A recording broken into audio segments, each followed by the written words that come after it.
This was the most delicate political event of Benedict XVI's trip to the United Kingdom. The Pope went to Westminster Hall to meet with 1,800 British politicians, business leaders and intellectuals.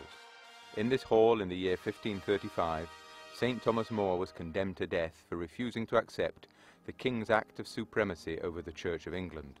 The Pope used that episode as a starting point for his reflections on the appropriate place for belief in the political process.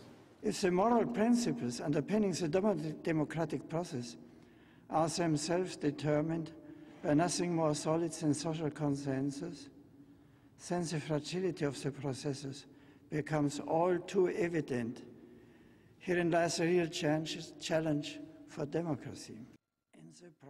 The Pope recalled how the lack of ethics had provoked the economic crisis, and how the presence of ethical principles firmly rooted in natural law had led to the abolition of the slave trade. The role of religion in public debate, said the Pope, is not to propose concrete political solutions, but to help reason discover its principal moral objectives.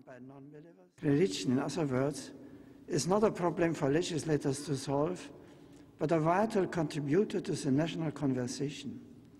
In this light, I cannot but voice my concern at the increasing marginalization of religion, particularly of Christianity, that is taking place in some quarters, even in nations which place a great emphasis on tolerance. For this reason, the Pope invited British politicians and intellectuals to seek paths of dialogue between faith and reason.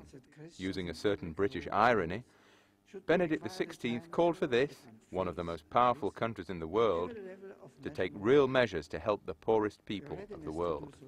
Yet the world has witnessed the vast resources that governments can draw upon the rescue financial institution deemed too big to fail. Surely the integral human development of the world's peoples is no less important. Here is an enterprise worthy of the world's attention that is truly too big to fall.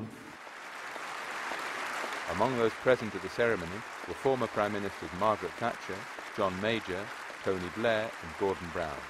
The Pope greeted each one personally before leaving the hall amid great applause.